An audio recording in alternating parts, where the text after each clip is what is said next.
তোমার ফেভারিট সিঙ্গারকে? তুমি কি মিউজিক শুনতে পছন্দ করো? হ্যাঁ, গান শুনতে পছন্দ করি, কিন্তু তেমন পছন্দের কোনো সিঙ্গার নেই। আমি জানি তোমার আর আমার বিয়েটা আমাদের ফ্যামিলির পছন্দ হচ্ছে, দ্যাটস ওয়াই আমি ফ্রান্স থেকে ছুটি নিয়ে চলে এসেছি। আর আমাদের বিয়ের 1 বছর পরেই আমি তোমাকে ফ্রান্স নিয়ে যাবো। তোমার কি আমাকে পছন্দ হয়েছে? আপনার পছন্দ হলেই হবে, আমার পছন্দ হলেও কিছু না, না হলেও কিছু না, কারণ আমার মতামতের কোনো গুরুত্ব নেই। মানে এই বিয়েতে তোমার কোনো মতামত নেই? বললাম তো, আমার মতামতের কোনো গুরুত্ব নেই, তাই আমি আর কিছু বলতে চাই না। কিন্তু তোমার বাবা তো সম্ভবত বলেছিলেন তুমি সম্পূর্ণভাবে রাজি আছো। কি ব্যাপার ভাই সাহেব, আপনি তো বলেছিলেন ও রাজি আছে, তো এখন আসলে কি বলবো আমি ঠিক বুঝতে পারছি না। আচ্ছা মা, তুমি কেন পুরোপুরি রাজি না সেটা কি বলা যাবে? প্রথমত, আমার এখন পড়াশোনা সম্পূর্ণ শেষ হয়নি, আর আমি কোনো বিদেশি ছেলেকে বিয়ে করতে চাই না। আমি চাই দেশের কোনো ছেলেকে বিয়ে করে এই দেশেই থাকতে। আমাদের নেহান কিন্তু খুবই ভালো ছিল। ও ফ্রান্সে থাকলেও ওর খাওয়া দাওয়া চলাফেরা সবই বাঙালিদের মতো, একদম বদলায়নি আমার ছেলেটা। সব বাবা মার কাছেই তার সন্তান খুব ভালো। বললাম তো, আমার মতামতের কোনো গুরুত্ব নেই। তো আপনারা যদি চান আজকে এঙ্গেজমেন্ট করিয়ে বিয়ের দিন তারিখ ঠিক করতে, আমি আপনার ছেলের বউ হয়ে যাবো, কোনো সমস্যা নেই। কিন্তু এভাবে কি একটা বিয়ে হতে পারে মা? তোমার যদি কোনো মতামত না থাকে আমরা আগাতে পারি। আসলে ভাই সাহেব, আপনারা যতটা সমস্যা মনে করছেন আসলে ততটা সমস্যা কিন্তু নাই। তারপরেও ভাইজান, বিয়ে শাদী হলো মনের মিলের ব্যাপার, সারা জীবনের ব্যাপার। ওদের মতের বিরুদ্ধে যদি এখন আমরা বিয়েটা করাই, তাহলে মনে হয় ভবিষ্যতে অত ভালো হবে না। আগে ওরা জানুক বুঝুক, আমরা একটু সময় নেই, তারপরে কথা বলা যাবে। কি বলেন? আপনি বরং ওকে একটু ভেতরে পাচ্ছেন। সালেহা যা। আমার মনে হয় আপনার মেয়ে যখন এই বিয়েতে মতামত নেই, তাহলে আমরা এই বিয়েটা আপাতত স্থগিত রাখি। ঠিক আছে ভাই সাহেব। তোর স্বপ্নটা কি এবার পূরণ হলো? এখনই হাল চালু চলবে। ছবি দেখে ওর যেহেতু প্রেমে পড়েছি, বিয়ে আমি ওকে করবো। আপনি হ্যাঁ আমি। কোথায় যাচ্ছ? কেন, আপনি জন্য কি করবেন? অনেক কিছুই তো করতে চাই, কিন্তু এভাবে কঠিনভাবে কথা বললে কি বলা যায় বলো? আপনি তো আমার খুব আপন মানুষ না, তাই না? তাহলে আপনার সাথে আমি সহজভাবে কথা বলে কি করবো? আচ্ছা কোথায় যাচ্ছ বলো না, আমি তোমাকে বাইকে করে পৌঁছে দিই। কোনো দরকার নেই, ঢাকা শহরের রাস্তায় অসংখ্য রিক্সা পাওয়া যায়, আমি সেখান থেকে একটা রিক্সা নিয়ে চলে যেতে পারবো। রিক্সাওয়ালার কি সৌভাগ্য, আমি তোমাকে জোর করে আমার বাইকে উঠাতে পারছি না, আর তুমি তাদেরকে ডাক দিয়ে তাদের রিক্সা। একটা প্রশ্ন করি, হ্যাঁ করো। আপনি তো প্রথম দিনই আমার সাথে কথা বলে বুঝতে পেরেছিলেন, তাই না, আমি আপনাকে বিয়ে করতে চাই না? এটা তো অবশ্যই বুঝতে পেরেছি। তাহলে আজকে কেন আসছো? যদি বলি ভালোবাসার টানে, কি ব্যাপার হাসছো কেন? আপনার সঙ্গে আমার এই নিয়ে দুবার দেখা, এর মধ্যে ভালোবাসাটা চলে আসছে, মানে হাস্যকর। আমি যখন ফ্রান্সে ছিলাম, আমার বাবা মা তোমার ছবি পাঠিয়েছে, আর যখন তোমার প্রথম ছবিটা দেখলাম আমি প্রেমে পড়ে গেছি, আমি তোমার মায়ে পড়ে গেছি। ফ্রান্সেও কি সাদা চামড়ার মেয়েদের এভাবে পটানো হয়? না, সবার মাঝে তো তুমি নেই। শোনেন, ফ্রিতে একটা সাজেশন দিই, আমার পিছু ঘুরে আপনার কোনো লাভ হবে না, তাই ভালো একটা মেয়ে দেখে বিয়ে করে বাংলাদেশে হানিমুনটা করে নিন। আমি তো তোমাকে ছাড়া আর কাউকে বিয়ে করবো না। তাহলে সারা জীবন বিয়ে না করেই থাকতে হবে। এই রিক্সা! আমি কিন্তু তোমার পথ ছাড়ছি না, আমি তোমাকেই বিয়ে করবো। ঠিক আছে, দেখা যাবে। তোর বাসায় এত কিছু হয়ে গেল আর তুই আমাকে কিছুই বলিসনি? কি বলবো, কি বলার আছে এখানে? এঙ্গেজমেন্টের তারিখ ঠিক হয়ে গেল, ছেলের সাথে দেখা সাক্ষাৎ হয়ে গেছে, আর আমি আজকে সব শুনলাম। শোন, যেখানে আমার ইচ্ছার বিরুদ্ধে সবকিছু হয়েছে, সেখানে আমি তোদের ডেকে কি করতাম? ঠিক আছে, কিন্তু একটা ছেলে ইউরোপ থাকে, এই ছেলেকে তুই কিভাবে রিজেক্ট করলি? কেন যেন আমার ভালো লাগে না, মনটা আর না। দেখতে কেমন রে? দেখতে হ্যান্ডসাম আছে, ভালোই। আচ্ছা শোন না, ওই পাশে ওই ছেলেটা না আমাদের দিকে বারবার তাকাচ্ছে। আরেকটাই তো ওই ছেলে যেটাকে আমি রিজেক্ট করেছি। এরকম একটা ছেলেকে কেউ রিজেক্ট করে নাকি? আসলে তোর মাথায় গন্ডগোল আছে। Hi, this is Nihan Chowdhury. আপনি নিশ্চয়ই সিনথিয়ার বান্ধবী, রাইট? হ্যাঁ, বেস্ট ফ্রেন্ড। এখানেও চলে আসছে। আসবো না তো কি করবো, আমার তো আর কোনো কাজ নেই, আমার কিছু কিছু ঘোরা ছাড়া। ভাই এতক্ষণ আপনার কথাই হচ্ছিল। শুনলাম। আপনি এখান থেকে জানতো? ভাইয়া কেন যাবে, গেলে তুই যা। ভাইয়া আপনি কিন্তু অনেক হ্যান্ডসাম আছেন। কিন্তু তোমার বান্ধবী তো একবার আমার দিকে তাকিয়েও দেখলো না। দেখবে দেখবে দেখবে, দেখেন। তুই ওনাকে যেতে বল, নাহলে কিন্তু আমি চলে যাবো। গেলে তুই যাবি, ভাইয়া কেন যাবে? ভাইয়া থাক। ভাইয়া যাবে না? না তাহলে ভাইয়াকে নিয়ে থাক, আমি চলে যাই। আরে সত্যি চলে যাচ্ছে, এই দাঁড়া। আসি ভাইয়া, ভালো থাকবেন। মানে 4-5 দিন হয়ে গেল, তুই তো কিছুই জানালি না। কোন ব্যাপারে? কোন ব্যাপারে মানে? তোর বিয়ের ব্যাপারে। বিয়ের ব্যাপারে কি নতুন করে কিছু ভাবলি? না বাবা, আমি কোনো কিছু ভাবতেই পারি না। তুমি কি করে ভাবো একটা ছেলে বিয়ে করে 1 বছর জন্য বিদেশে চলে যাবে, তারপর আবার 1 বছর পরে এসে আমাকে নিয়ে যাবে? এমন একটা ছেলের কাছে নিজের মেয়েকে বিয়ে দিবে? সমস্যা কোথায়? ভালো ছেলে, ভদ্র ছেলে, শিক্ষিত ছেলে, এস্টাবলিশড একটা ছেলে, ফ্রান্সে থাকে। বিয়ের পরে 1 বছর পরে তোকেও ফ্রান্সে নিয়ে যাবে, তুই অনেক ভালো থাকবি দেখিস। আমার হার্টের সমস্যা আছে, সেটা তো তুইও জানিস। আল্লাহ না করে আমার কিছু হয়ে গেলে তখন তোর কি হবে? তাহলে দিয়ে দাও বিয়ে। তোমার যেহেতু এত ইচ্ছে এখানে বিয়ে দেওয়ার, বিয়ে দাও, আমার কোনো সমস্যা নেই। বিয়ে হলেই যে মেয়েরা পর হয়ে যায় তা তো না। আর তাছাড়া নিহানদের বাড়ি তো অনেক দূরে না, আমরা খুব কাছাকাছিই থাকি। তুই চাইলে তো প্রতিদিন একবার করে এসে ঘুরে যেতে পারবি। ঠিক আছে, তাহলে দিয়ে দাও বিয়ে, আমি তো কোনো বাধা দিচ্ছি না। হ্যালো, হ্যালো, কি করছো? কে আপনি? এত রাত্রে আমি ছাড়া আর কেউ কল দেওয়ার মতো আছে নাকি? আর থাকলে সমস্যা নেই, তুমি শুধুই আমার। ও আপনি দিনের বেলা বাইরে বিরক্ত করেন, আর এখন ফোনে? যদি তুমি মাটি হও, আমি বৃষ্টি হয়ে তোমার সঙ্গে মিশে যাবো। যদি তুমি পাহাড় হও, আমি ঝর্ণা হয়ে তোমার বুকে আশ্রয় করবো। যদি হয়ে যাও বাগানের ফুল, আমি ভ্রমণ হতে করবো না তো ভুল। খুব সুন্দর। আমার এখন মন চাচ্ছে আপনাকে আই লাভ ইউ বলতে। সরি। আমি বলতে পারছি না। তাহলে একবার তোমার সঙ্গে দেখা দেখি তুমি আমাকে কিভাবে ইগনোর। এই তিনটা মিক্স করে একটা তোড়া বানাই দেন। শুধু গিফট নিলেই তো হতো, আবার ফুল নেওয়ার কি দরকার? আরে নিয়ে যাই, সমস্যা কি? তাড়াতাড়ি কর, লেট হয়ে যাবে। হাই বউয়ের বান্ধবী, কেমন আছো? আরে নিহান ভাই, আপনি? ভালো আছি। এক্সকিউজ মি, আপনি ওকে কি বলে ডাকলেন? আরে ঠিকই তো বলেছে, আমি শুনতে পেয়েছি আর তুই শুনিসনি। শুনতে পাসনি, তোরা শুনতে হবে না। তুই চুপ কর। কি হলো বলুন? চামড়ার মুখ তো, মুখ ফুসকে বের হয়ে গেছে। শোনেন, বেশি ওভার স্মার্ট হওয়ার চেষ্টা করবেন না। ঠিক আছে পাবো না। আচ্ছা তোমরা কি ফুল কিনতেছো? কার জন্য কিনতেছো? আমার বয়ফ্রেন্ডের জন্য। কেন, আপনার কোনো সমস্যা? না কোনো সমস্যা নেই। না ভাইয়া, ও মিথ্যা কথা বলছে। আসলে আমাদের এক বন্ধুর বার্থডে তো, তাই আমরা ফুল কিনতে এসেছি। ও তাই নাকি? তাহলে তো আমারও উচিত তোমাদের বন্ধুকে একটা গিফট দেওয়া, তাই না? বিল দিয়ে আয়। Happy birthday Kamal. চল কেকটা কেটে ফেলি। এই দাঁড়া, একটা সেলফি তুলে নিস তিনজন। হ্যাঁ সুন্দর হয়েছে কিন্তু, দেখ। চল তাহলে কেক কাটি এবার। 1 মিনিট গাইস, আমি চলে এসেছি। মনে হচ্ছে আপনার জন্মদিন, am I right? Happy birthday brother, শুভ হোক আপনার আগামী দিনের বছর। Thank you. This is for you, এটা আপনার জন্য। থ্যাংক ইউ ব্রাদার, কিন্তু আপনি কে? আমাকে চিনবেন কিভাবে? We meet for the first time today. By the way, আপনার ফ্রেন্ডের কিন্তু আমি হাজবেন্ড। আপনি এখানে কেন আসছেন? কেন আসবো? তোমার ফ্রেন্ডের জন্মদিন আমি না আসলে হয়? কিছুদিন পরে আমাদের বিয়ে হবে, আমরা অনেক মজা করব, চিল করব, হানিমুনে যাব, অনেক এনজয় করব। কি বলতেছেন? আনিমনে যাবেন, বিয়ে করবেন? এই ফ্রেন্ড তো আমার, আপনার তো কিছু না। তাহলে আপনি এখানে কেন আসছেন? হ্যাঁ, আপনার সঙ্গে কি আমার বিয়ে ঠিক হয়েছে নাকি বিয়ের ডেট ফিক্সড হয়েছে? কোনটা? আস্তে কথা বলো না, পাশে তোমার ফ্রেন্ডরা আছে, রেস্টুরেন্টে সবাই তাকিয়ে আছে। হ্যাঁ দেখলে দেখুক, তো সমস্যা কি? আপনার তো কোনো সমস্যা নেই, কারণ আপনি তো একটা নির্লজ্জ। আপনাকে রিজেক্ট করার পর বারবার আপনি আমাকে বিরক্ত করতেছেন। আহা, এগুলো কি করতেছিস? চুপ কর না। তুই চুপ কর। আমি তাকে বলে দিয়েছি না আমি তাকে বিয়ে করবো না, তারপর কোনো নির্লজ্জের মতো আমার পিছু পিছু ঘুরবে। আমি তো বলেই দিয়েছি আপনাকে, তাই না? বাবা যদি বিয়ে দিতে চায় সেটা বাবার ব্যাপার। সরি, আমি না আসলে বুঝতে পারিনি। ও, এখন বুঝতে পারেন নাই? ইউরোপ থেকে পড়াশোনা করে চলে আসছেন আর এগুলো বুঝতে পারেন না আপনি? আচ্ছা ঠিক আছে, ছাড় না, অনেক তো ছেলেটাকে অপমান করি। ওরা আরো অপমান করা উচিত। সরি ব্রাদার, তোমার বার্থডেতে এসে একটা ঝামেলা সৃষ্টি করে ফেলেছি।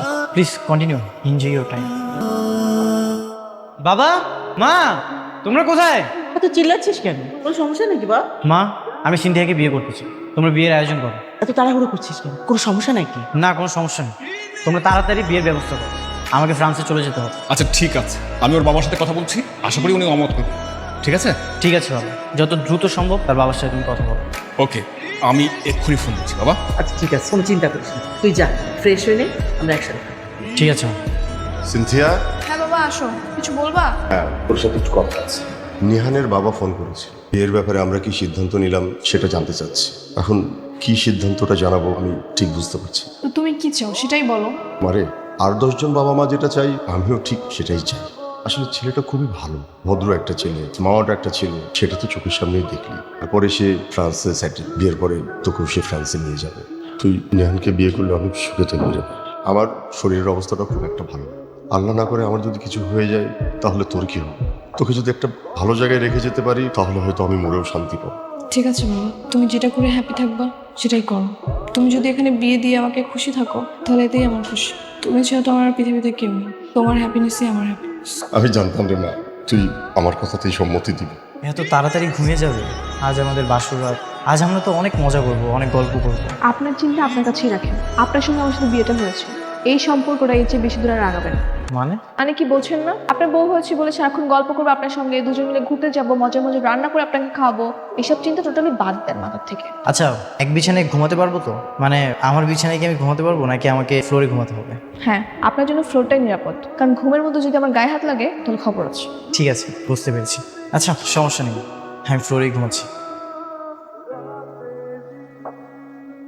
কি করিস? এই তো ফ্লোরে বসে আছি। কেন, ভাবি তোর বিছনার জায়গা দেয় নাই নাকি ধাক্কা মেরে ফেলাই দিছে? আর বলিস না, সে হচ্ছে 100 ডিগ্রি তাপমাত্রায় কথা বলে। জেদ করে বিয়ে করে ভুল করেছি রে। ওইটা নিয়ে তুই চিন্তা করিস, বিয়ে যখন হয়েই গেছে ওগুলো সব ঠিক হয়ে যাবে। কারণ চিন্তা করার আগে দেখা যাবে যে কবে আমাকে বারিশ চাপাতে মেরে ফেলেছে। যে পরিমাণ রাগ তোর ভাবির। মাঝরাতে বন্ধুকে ফোন করে বোনের বদল করা হচ্ছে, তাই না? আজকে প্রথম রাত দেখে কিছু বললাম। কি হয়েছে? আমি বাসে যাবো না, আপনি চলে যান। বাসে যাবে না কেন? আমি আমার ফ্রেন্ডের সাথে আড্ডা দিব তাই। এখন বন্ধুদের সঙ্গে আড্ডা দিতে যাবে? হ্যাঁ, কেন আপনার কোনো সমস্যা? আর সমস্যা থাকলেও আমার কিছু করার নেই। আপনার কথা আমার কিছু যায় আসবে না। আমি কারোর কথা শুনিও না, আমি নিজের মতো চলি। আগেলে হয় না? না, আমি বলেছি না আড্ডা দিব, আপনি বাসে চলে যান। চলো না, আমিও তোমাদের বন্ধুদের সঙ্গে আড্ডা দিই। কোনো দরকার নেই, আপনি বাসে যান। কিরে, কি অবস্থা তোদের? এই তো ভালো। শেষমেশ সেই ছেলেকে বিয়ে করলি তাই না? কিন্তু শুধু শুধু রেস্টুরেন্ট অপমান করলি কেন? সেদিন অপমান করেছিলাম বলে আমার বাবাকে উল্টাপাল্টা বুঝিয়ে আমাকে জোর করে বিয়ে করছে। এখন থেকে এমন আচরণ করবো না, ও নিজে আমাকে ডিভোর্স দিতে বাধ্য হবে, দেখিস। সিনথিয়া, এবার কিন্তু তুই বাড়াবাড়ি করছিস। নিহান ভাই মানুষটা অনেক ভালো, তার সাথে সংসার করতে তোর কিসের সমস্যা? ওর ভালো লাগে না তাই সংসার করবি না। তুই এত কথা বলছিস কেন? আজকে সারাদিন তোদের সাথে আড্ডা দিব। আমাকে জেদ করে বিয়ে করছে না, বুঝাবো মজা। শোনেন, আপনি বাসায় চলে যান, আমার ফিরতে রাত হবে, আমি সারাদিন আড্ডা দিব। এসব তুমি কি বলতেছো? গতকাল আমাদের বিয়ে হয়েছে আর আজ সারাদিন তুমি বাইরে থাকবে? হ্যাঁ, সমস্যা কোথায়? আপনি এক কাজ করতে পারেন, আপনার ফ্রেন্ডের সঙ্গে গিয়ে আড্ডা দেন। সন্ধ্যা হলে না হয় একসঙ্গে ফিরবো, বাসা থেকে ফোন দিলে বলবেন আমরা সঙ্গে আছি। মিথ্যা বলবো? হ্যাঁ বলবেন, দেন চলে যান। আমি কিন্তু কালকে বাসায় যাবো, আমাকে বাসায় নিয়ে আসবেন। বাসায় যাবে নাকি বাইরে কোথাও ফ্রেন্ডের সাথে আড্ডা দিবে? যেখানেই যাই যাবো। আচ্ছা, সবসময় কঠিনভাবে কথা বলো কেন? কেন? আমি তো শুরু থেকে এভাবেই কথা বলি। আপনি কি জানেন না? তো বিয়ে করছেন কেন আমাকে? কারণ আমি তোমাকে ভালোবাসি তাই। আমি তো আপনাকে ভালোবাসি না, আর ভালোবাসা তো দূরে থাকে, আপনাকে আমি ফ্রেন্ড হিসেবেও পছন্দ করি না। আমার অপরাধ? কারণ আপনি আমাকে জোর করে বিয়ে করেছেন। এদিন যদি তুমি আমাকে অপমান না করতে তাহলে আমি বাসায় এসে বাবা মাকে বিয়ের কথাটা বলতাম না। হ্যাঁ, ভালোই হয়েছে। এখন বুঝেন বিয়ের কত জ্বালা। ভেবেছিলাম মানুষ পরিবর্তন হয়, তুমিও পরিবর্তন। সেই আশা নিয়ে আপনি ঘুমিয়ে থাকেন। আমি কালকে বাসায় যাবো, এটা বলে দিন। এই তাড়াতাড়ি ঘুম থেকে ওঠো, একটা তো ঝামেলা হয়ে গেছে। কি হয়েছে? তোমার জন্য কফি বানাতে গিয়ে গরম পানিটা হাতে পড়ে গেছে। আমি আপনাকে বলেছি কফি বানাতে। বলোনি তো কি হয়েছে? আমি ভেবেছিলাম কফি বানিয়ে তোমাকে সারপ্রাইজ দেবো, তুমি যখন ঘুম থেকে উঠবে তোমাকে আমি কফি বানিয়ে খাওয়াবো। তো এখন কি হাত পুড়ে গেছে? হ্যাঁ, অনেক ঝুলতেছে। আমার কাছে কেন আসছেন? টান গিয়ে মলম বা কিছু লাগান। আচ্ছা ঠিক আছে, ওইটা আমি পরে দেখতেছি। শুনো না, রান্নাঘরে না অনেক পানি পড়ে আছে। একটু পরে আম্মু ঘুম থেকে উঠে যদি দেখে যে রান্নাঘরে এত পানি পড়ে আছে, কি নাকি মনে করবে? তুমি একটু যাও না। হ্যাঁ, তো বলবেন যে আপনার বউয়ের জন্য কফি বানাতে গিয়ে পড়ে গেছে। কি রে, তুই আর বৌমা তোদের মধ্যে কেউ পাকঘরে গিয়েছিলি? পানি পড়ে আছে, কি অবস্থা হয়ে আছে? হ্যাঁ মা, কফি বানাতে গিয়েছিলাম। আমাকেই তো বলতে পারতিস, তুই বানাতে গেছিস কেন? তুমি ঘুমাচ্ছিলে তো তাই আর তোমাকে ডাকি। আমার পাগল ছিল।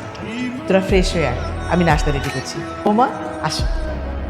আপনি কোথায় যাচ্ছেন? তোমার বাসায়? আপনাকে যেতে হবে না। কেন? কারণ আমি চাই না আপনি আমার আশেপাশে থাকেন। এটা আমার পছন্দ না, আমার ভালো লাগে না। কি বলতেছে এসব? আমি না তোমার হাজবেন্ড। হ্যাঁ হাজবেন্ড, হাজবেন্ড বলে আজকে আপনাকে সহ্য করে আছি। আমার বাবা যে আপনাকে কি দেখে পছন্দ করেছে আমি সেটাই বুঝতে পারি না। আমার বাবার জন্য এতদিন আপনার বাসায় থেকেছি, এখন থেকে আর না। বাবা একটা কথা বলে জানো, তুমি যাকে ভালোবাসো তাকে বিয়ে করো, যে তোমাকে ভালোবাসে তাকে বিয়ে করো। তোমার বাবা আমার চোখে তোমার প্রতি ভালোবাসা রেখেছে, আর তাই। এসব ভালোবাসা টালবাসা আমাকে নিয়ে বলবেন না, আমার চোখের সামনে থেকে আপনি যান। ঠিক আছে, চলে যাচ্ছি। আচ্ছা, কখন নিতে আসবো? আর কখনো না, কারণ আমি আর যাচ্ছি না আপনার সাথে। মানে? যাচ্ছি না মানে যাচ্ছি না। আপনি বলছেন না বাংলায় বলেছি, ইংলিশে বলেছি আমি। আচ্ছা, তুমি একটা কথা ক্লিয়ার করে বলো তো, তুমি আসলে কি চাচ্ছ? তোমার ছায়া থেকে মুক্তি। ঠিক আছে, তোমার ইচ্ছেই পূরণ। আর শোনো, আমি আশা করবো তোমার আর তোমার ফ্যামিলি আমার সঙ্গে আর কোনো যোগাযোগ করবে না। সিনথিয়া, কিরে মা, তুই একা যে? জামাই আসেনি? হ্যাঁ আসছিল, যেদিকে চলে গেছে। সে কি কথা? বাসার সামনে এসে চলে গেল, নতুন জামাই তুই বাসায় নিয়ে আসবি না? তো না আসলে কি আমি জোর করে নিয়ে আসবো? সিনথিয়া, তুই কি শ্বশুরবাড়িতে রাগারাগি করে আসছিস? না, তোর কথা শুনে সেরকমই মনে হচ্ছে। তুমি কি এগুলো বলার জন্য আমাকে দাঁড় করেছো বাবা? দেখ মা, মাত্র কয়েকটা দিন হলো তোদের বিয়ে হয়েছে, আর এইভাবে তুই একা একা চলে আসলি, কাজটা তুই ঠিক করিস না। তুমিও তো আমার ইচ্ছার বিরুদ্ধে বিয়ে দিয়ে কাজটা ঠিক করোনি বাবা। শোন মা, স্বামী স্ত্রীর সম্পর্কটা বড় পবিত্র একটা জিনিস, যদি পারিস সম্পর্কটার যত্ন নিস। আপনি এখানে কেন আসছেন? আমি কিন্তু এখন যাবো না, আমি কয়েকদিন পরে যাবো। তোমাকে নিয়ে যাওয়ার জন্য আসিনি, তাহলে আমি এখানে এসেছি তোমাকে সরি বলার জন্য। মানে? মানে আমি না তোমাকে একতরফা ভালোবেসেছি। আমি ভেবেছিলাম তোমার ভালোবাসা আমি অর্জন করতে পারবো, একতরফা ভালোবাসাকে আমি দুই তরফা ভালোবাসায় পরিণত করবো, তো আমি না ব্যর্থ হয়েছি। আমি না তোমার ভালোবাসা অর্জন করতে পারি। আগে জানতাম একতরফা ভালোবাসায় অনেক সুখ, কিন্তু এখন আমি বুঝতে পেরেছি একতরফা ভালোবাসায় না অনেক কষ্ট। আমার বাবা মা যখন তোমার ছবি আমাকে পাঠায়, প্রথম দেখাতেই তোমাকে অনেক পছন্দ করে ফেলেছিল, আর সেজন্যই ছুটি নিয়ে আমি দেশে চলে আসছি তোমাকে বিয়ে করার জন্য। তোমাকে যখন আমি সামনাসামনি প্রথম দেখি তখন আমি অনেক এক্সাইটেড হয়ে গিয়েছি, কিন্তু আমি না কখনো ভাবতে পারি তুমি আমাকে রিজেক্ট করবে, তুমি আমাকে বিয়ে করতে চাও। একটা কথা কি জানো সিনথিয়া, ভালোবাসে শুধুই তার, ভালোবাসে বেঁধে যাবে। আমি না তোমাকে বেঁধে রাখতে পারিনি, কিন্তু আমি মন থেকে তোমাকে অনেক ভালোবেসেছি, এখনও ভালোবাসি। আর আমি ডিসাইড করেছি 1 সপ্তাহের মধ্যে ফ্রান্স ছুট। এই কয়েকদিন না যাওয়া পর্যন্ত তোমার বাবা মার সঙ্গে হাসি খুশিভাবে থাকো, তাদেরকে না তুমি বুঝতে দিও। আমি যতটুকু জানি 6 মাসের আগে ডিভোর্স দেওয়া যায়। আমি ফ্রান্সে গিয়ে 6 মাস পরে তোমার ডিভোর্স লেটারটা পাঠিয়ে দেবো। ঠিক আছে, আপনার এই ইচ্ছাটা না হয় আমি পূরণ করে দিব। দেখ, একতরফা ভালোবাসা না হয় কিছু অর্জন করো। চল। আপনাকে বাবা নিচে ডাকছে। বৌমা, তুমি ওকে একটু বোঝাও না, এত তাড়াতাড়ি কেন যাবে বলো?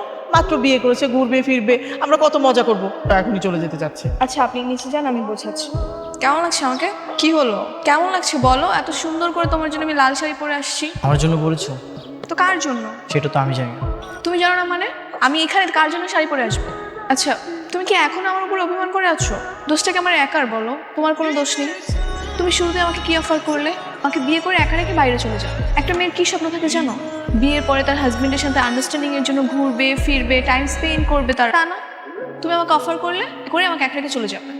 তাহলে আমার সেই মুহূর্তগুলো আমি কোথায় পাবো বলো? আমারও তো কিছু স্বপ্ন ছিল, কিন্তু এভাবে করলে তো আর হয় না কিছু, তাই না? তুমি যদি বিয়ে করে আমাকে একা রেখে চলে যাও, আমি এই মুহূর্তগুলো কোথায় পাবো? এই জন্যই আমি রাজি হতে চাইনি। আর ঢাকাতে আমার বাবা একাই থাকে, আমার তো মা নেই। আমি যদি বাইরে চলে যাই আমার বাবাকে কে দেখবে বলো? দেখো না, ভালোবাসার কথা বলতেছো, যদি তুমি আমাকে ভালোই বাসতে, যদি আমাকে আপন করে নিতে, তাহলে তো আগে আমাকে রিজেক্ট করতে। দেখো, আমি সব কিছু মিলিয়েই সরি। তুমি আমাকে শুরুতে বলে দিয়েছিলে যে আমাকে রেখে বাইরে চলে যাবে, এই জন্যই আমি অভিমান এতদিন তোমার সাথে অনেক বাজে ব্যবহার, অনেক ইগনোর করেছি, যেটা আমার করা উচিত হয়নি। I am sorry. সরি? এখন কেন সরি? এই কথাগুলো তো তুমি আমাকে আগে বলতে পারো। আমি তো তোমাকে ভালোবেসেছি, তাই না? ফোন দিয়ে আমি তোমাকে অনেক ভালোবাসি। তুমি যদি আমাকে একটাবার বলতে, আমি তোমার কথার অবশ্যই মূল্য দিতাম, এই কথা কখনো আমি ফেলে দিতাম। আচ্ছা, তুমি কি পারো না আমার জন্য তোমার ফ্যামিলির জন্য বেঁচে থেকে যেতে? কি বলেছি শুনেছ? আমি তোমাকে মন দিয়ে ভালোবেসেছি, তো তুমি যদি আমাকে একটাবার বলতে, অবশ্যই কথাটা আমি রাখতাম। আমি থেকে গেলে তুমি খুশি, তোমার জন্য, আমার বাবা মার জন্য না হয় দেশে থেকে যাব, দেশে থেকে যে কোনো একটা business. Thank you so much. I love you so much.